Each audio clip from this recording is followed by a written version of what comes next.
दिन का। अब आज जब 1 मार्च आज का दिन है तो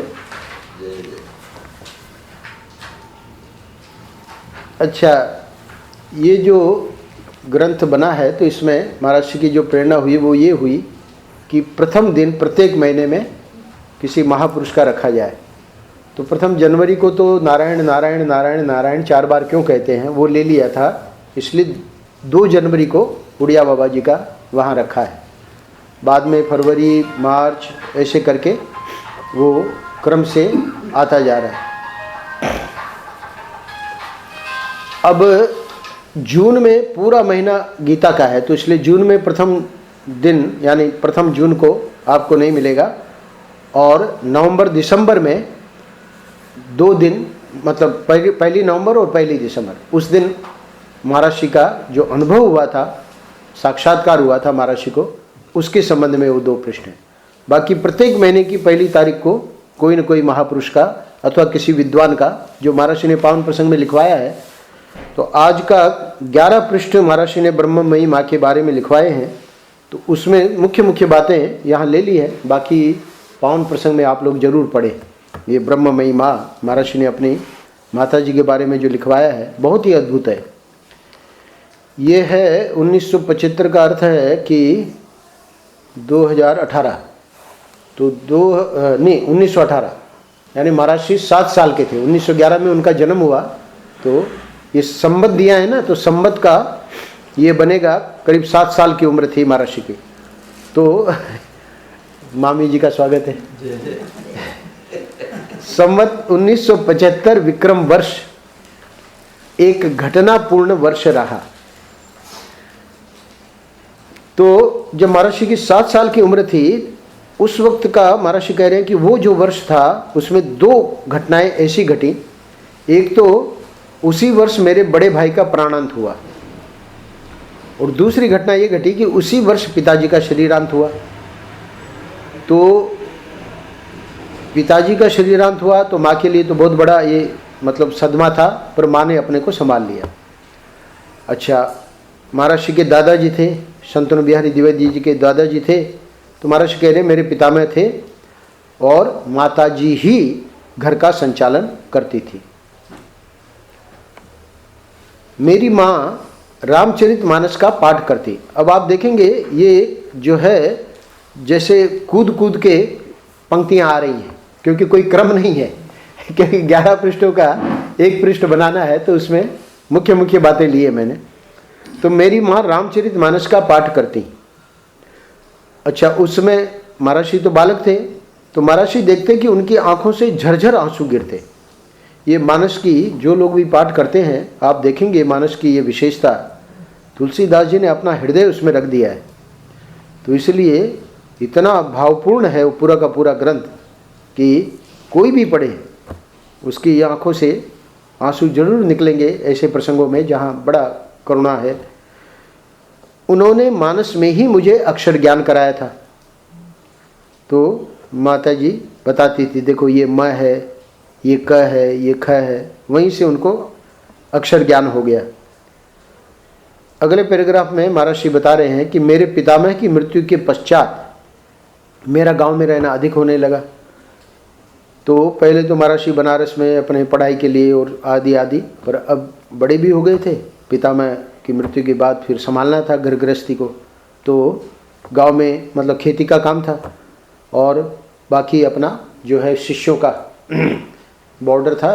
बॉर्डर में मतलब बिहार और इधर बनारस के आसपास के करीब 200 गांवों में वो गुरु थे। मतलब पितामह पिताजी फिर महाराज श्री, तो महाराज श्री फिर सन्यासी हो गए। अभी बाबा जी, अब बाबा जी के पुत्र वो जो सोमदत्त शिवदत्त, तो उनको भी बाबा जी कहते हैं गांव में। तो महाराज जी का गांव में रहना अधिक होने लगा। अच्छा, अब अधिक होने लगा तो महाराज जी क्या करते थे वो आगे बता रहे हैं। अध्यात्म रामायण, विष्णु पुराण, श्रीमद् भागवत का अर्थ मैं सुनाता, और माताजी मेरी एकमात्र श्रोता होती थी। वहाँ मूल में लिखा है महाराज श्री ने पावन प्रसंग में कि वो भी कभी कभी सो जाती थी।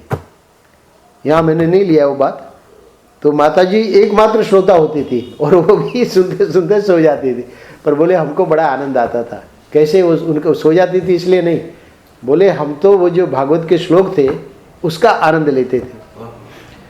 मेरी माँ के जीवन पर स्वामी योगानंद जी का भी अत्यधिक प्रभाव पड़ा और उनके जीवन में भक्ति रस का उदय हुआ। अब ये क्रम से महर्षि बताएंगे कैसे कैसे महर्षि के जीवन में अध्यात्म का एक एक मतलब क्रम क्रम से। तो सबसे पहली बात तो बता रहे हैं कि योगानंद जी वहाँ गांव के महर्षि के गांव के पास में ही रहते थे, करीब 13-14 किलोमीटर। तो आना जाना होता रहता था। ये योगानंद जी रामकृष्ण परमहंस के शिष्य थे। तो उनके वेदांत तो था ही था और भक्ति का भी उनका बहुत ही ज़बरदस्त था। योगानंद जी जब भागवत पे बोलते थे तो योगानंद जी के बारे में पूरा जीवनी उनकी लिखी है महर्षि ने, वो भी पावन प्रसंग में आप लोग पढ़िएगा। तो योगानंद जी का भी माता जी के जीवन पर अत्यधिक प्रभाव पड़ा और उस समय तो उनकी वो भक्ति रस वाली बात थी।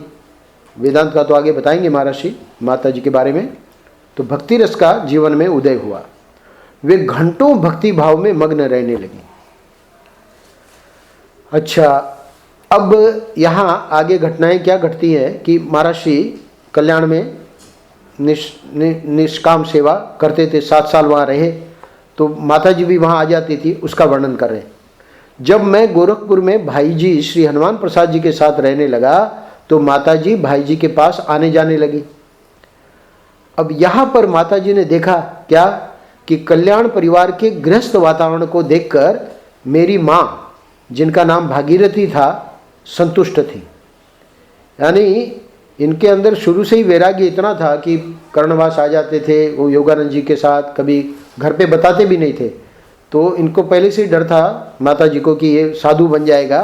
पर इधर का जो वातावरण देखा कि भाई हनुमान प्रसाद जी पोदार का जो ये वातावरण है, गृहस्थ वातावरण, तो वो संतुष्ट थी। क्यों संतुष्ट थी? उनको लगा कि अब मैं साधु होकर कहीं जाने वाला नहीं। पर वो जो है वो संतोष ज़्यादा दिन नहीं चला, क्योंकि पर हुआ ये कि सन 1942 के आरंभ में ही, तो आरंभ में मतलब महर्षि की संन्यास जयंती हम लोग मनाते हैं, कभी जनवरी में पड़ती है कभी फरवरी में।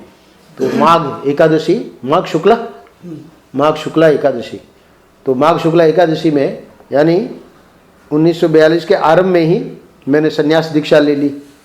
अच्छा, उस समय महर्षि ने दंड लिया था। तो ये इधर एक है चित्र, पर ये दंड उस समय का नहीं है जब महर्षि ने लिया था।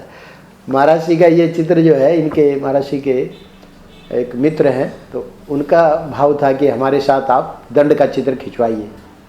तो महर्षि ने इलाहाबाद से दंड मंगवाया और ये तो हमारे सामने मतलब ये फ़ोटो खींचा गया। तो दंड तो महर्षि छोड़ चुके थे, 1942 में लिया था और मुझे लगता है कि उसी वर्ष या उसके अगले वर्ष छोड़ दिया था, उन्होंने त्याग दिया था। तो दंडी स्वामी होकर मैं मध्य प्रदेश चला गया।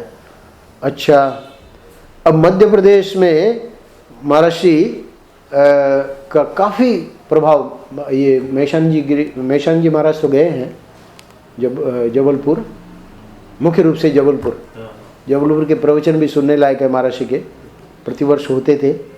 तो वो रिकॉर्ड कर लिए गए, बाद में इसका ये बन गया, MP3 बन गई है। तो वहाँ पर महर्षि के पहले से ही काफ़ी शिष्य थे। तो ये जो है संन्यास जो उन्होंने ले लिया, वो भी घर में किसी को बताया नहीं। तो महर्षि कह रहे हैं कि इससे माता जी के चित्त को बड़ी चोट लगी। अब ये जो वाक्य है ना, जो महर्षि ने स्वयं लिखवाया है कि माता जी के चित्त को बड़ी चोट लगी, तो वो हमारे चित्त में मतलब हमारे स्मृति में था कि महर्षि ने ऐसा लिखवाया है। फिर यहाँ एक संत आते हैं और प्राय महर्षि का जब उत्सव होता है तो बताते हैं कि माता जी ने बैंड बजवाए जब संन्यास हो गया था। तो हमको बड़ा विरोधाभास लगा कि भाई महर्षि तो लिख रहे हैं कि उनको चोट लगी और ये कह रहे बैंड बजवाए। तो हमने बाबा जी को पूछा कि भाई इसमें सच्चाई क्या है। तब बाबा जी ने बताया कि उनको चोट लगी थी और उन्होंने तो यहाँ तक हनुमान प्रसाद जी पोदार को कहा कि इनको वापस आप मतलब संन्यास इनका ये करवा दीजिए। तब हनुमान प्रसाद पोदार ने समझाया कि देखो ये अभी से इनकी इतनी प्रसिद्धि है, मतलब 7 साल कल्याण में रहे और अब अगर ये संन्यास छोड़ देंगे तो कितनी उनकी बदनामी होगी। ऐसे करके उनको माता जी को समझाया।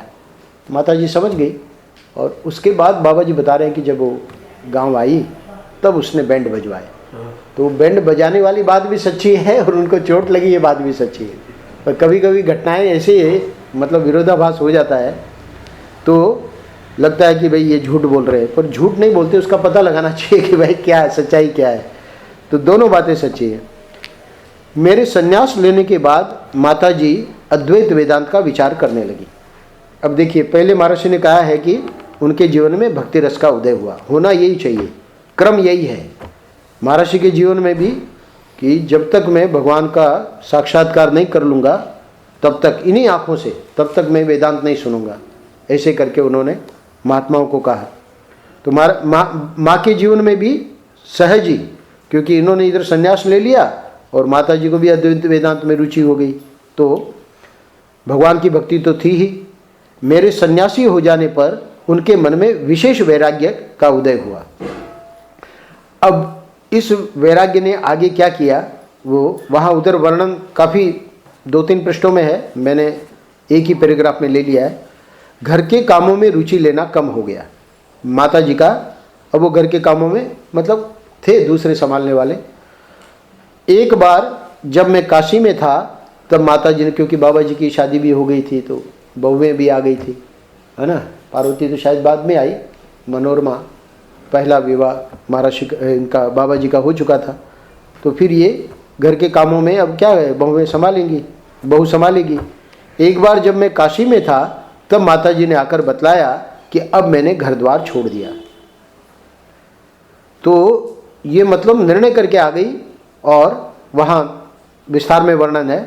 तो जब आप घर छोड़ सकते हैं, क्योंकि महर्षि ने कहा कि नहीं ऐसे नहीं करना चाहिए, तब माँ ने क्या कहा कि जब आप घर छोड़ सकते हैं तो मैं क्यों नहीं छोड़ सकती।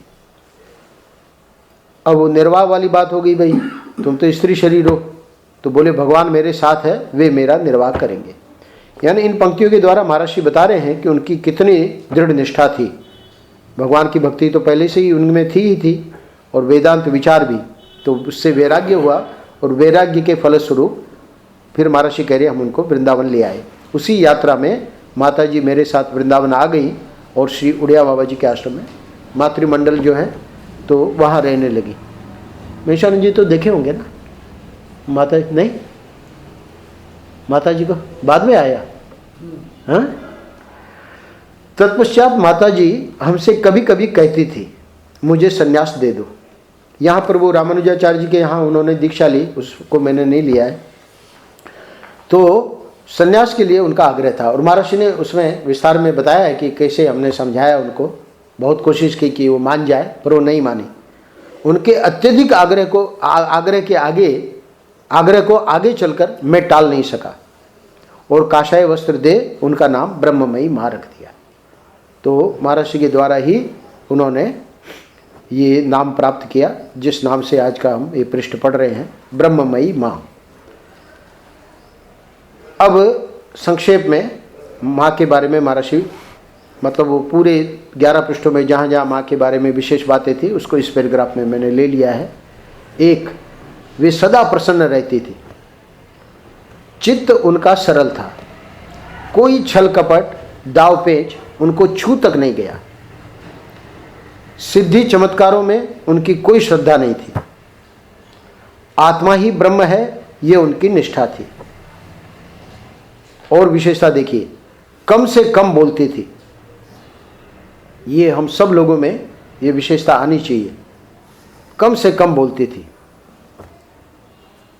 हमारे स्वामी जी तो कई वर्षों से भोजन के समय नहीं बोलते, वो नियम ही बना रखा है। तो हम लोग तो और तो बोलते ही बोलते हैं, भोजन के समय भी हम लोग मौन नहीं रह सकते वहाँ पर भी। तो बहुत अच्छी बात है।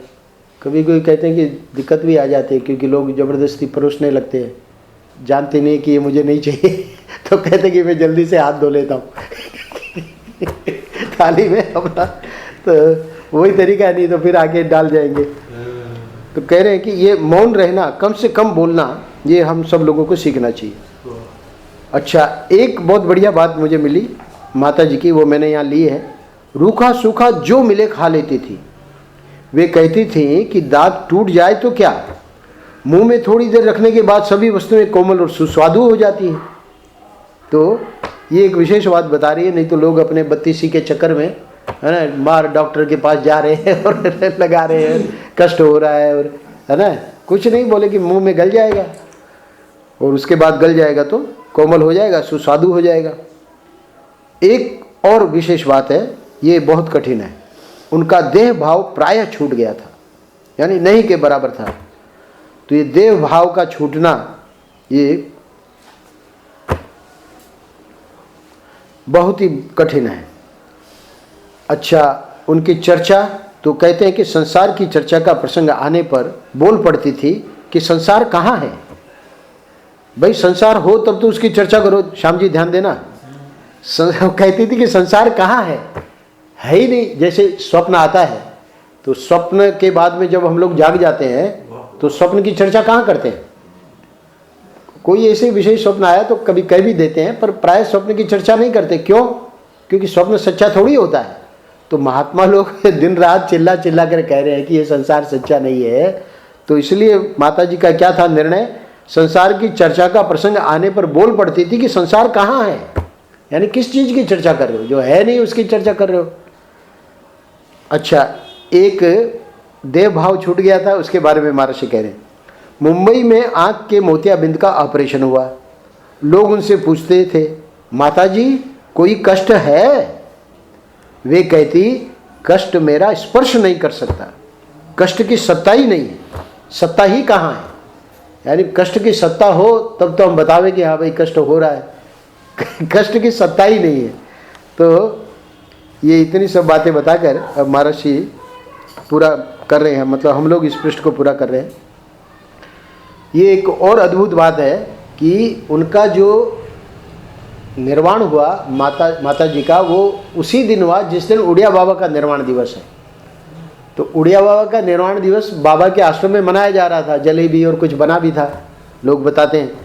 तो वृंदावन में श्री उड़िया बाबा जी महाराज के निर्वाण दिवस के उपलक्ष्य में भंडारे के दिन प्रातःकाल स्वामी ओंकारानंद जी से माता जी ने कहा, क्या कहा, ध्यान दीजिए, आज स्वप्न में बाबा का दर्शन हुआ और उन्होंने कहा कि अब तुम मेरे साथ चलो। तो माता जी ने उनसे कह दिया कि बस बस, अब मेरा यहाँ कोई काम नहीं है। तो ये बात हुई और ये बात ओंकारानंद जी को उन्होंने सुना दी थी, और उसी दिन दोपहर को 1 बजे अपने आसन पर लेट गई। दोपहर का विश्राम करते ही हैं महात्मा लोग, तो वो अपना दोपहर का भंडारे के बाद लेट गई। 3 बजे किसी ने देखा कि माता जी की सांस नहीं चल रही है। महर्षि कह रहे हैं कि मैं गया, देखा तो मुझको लगा बिना किसी तकलीफ के उनके प्राण शांत हो गए, क्योंकि चेहरे से पता लग जाता है। तो महर्षि कह रहे हैं कि मुझको यही लगा देख के कि बिना किसी तकलीफ के उनके प्राण शांत हो गए हों। और बाद में आगे की जो है प्रक्रिया, शरीर यमुना में पधरा दिया गया और कछुओं का भंडारा हुआ। मतलब सन्यासी हो गई थी ना, तो इसलिए अब उनको जलाने की जरूरत नहीं थी, तो इसलिए जमुना जी में शरीर पधरा दिया गया। और वहाँ जैसे ही जमुना जी में शरीर को बहाते हैं, आप देखेंगे कि तुरंत कछुए जो है वो आके और उनका भंडारा वहाँ हो जाता है। नारायण नारायण नारायण नारायण।